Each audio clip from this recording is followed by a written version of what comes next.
ich bin Tanja von der PT-Zeitschrift für Physiotherapeuten und ich würde euch ganz gern fragen, wie euch die Veranstaltung gefallen hat, was ihr als wichtigste Message mit nach Hause nehmt.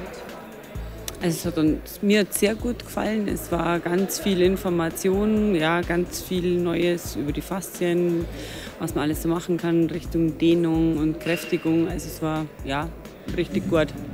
Also ich fand es halt wahnsinnig interessant, weil sehr viele praktische Sachen dabei waren, die auch sehr unterschiedlich waren, auch von den Ansichten her. Wie sie so manche machen es mit Schmerzen, manche machen es ganz ohne Schmerzen, einfach ganz verschiedene Ansatzpunkte und es ist wahnsinnig interessant, wie alles zusammenkommt, auch mit Ernährung und mit der Atmung noch.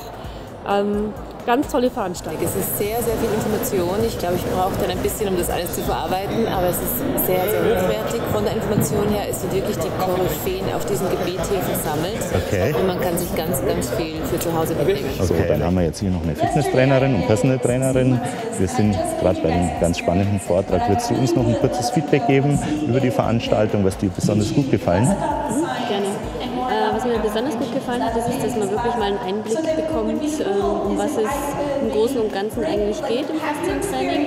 Man stellt sich es oft zu einfach vor, dabei ist das Ganze sehr komplex. Man hat in viele einzelne Punkte mal reinschnuppern können. Was ich auch sehr spannend fand, das ist die verschiedenen Ansätze zu sehen, aus therapeutischer Sicht, aus der Fitness-Sicht.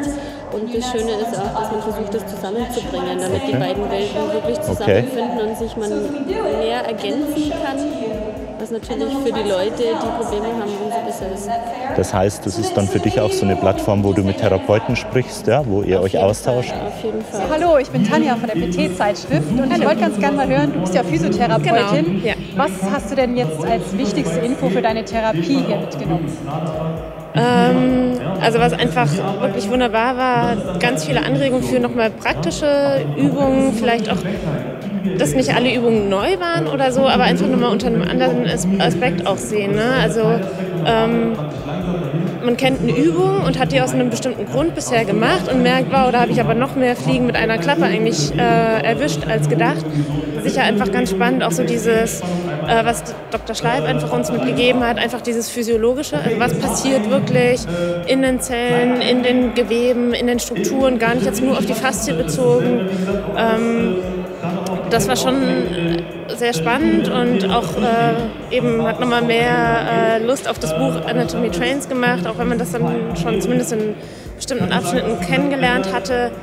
Aber da wirklich auch nochmal tiefer reinzugehen.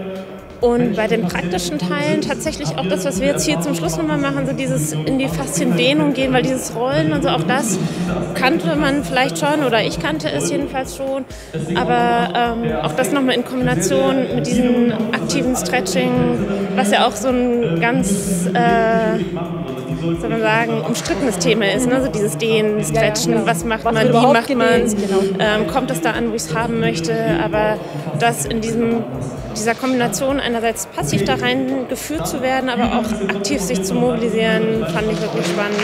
Ja, super. Was machst du am Montag anders? Ja, sicherlich sehr viel mehr aktiv nochmal. Also als Physiotherapeut ist man schon auch verleiht zu sagen oder auch dem Anspruch des Patienten gerecht zu werden, der denkt, der Physiotherapeut muss erstmal mit den Händen dran gehen, aber auch nochmal sich zu überlegen, okay, ich habe hier nochmal wirklich Argumente gesammelt, zu sagen, nein, wir müssen aktiv da dran gehen und der Therapeut nimmt die Hände nämlich weg. Ja.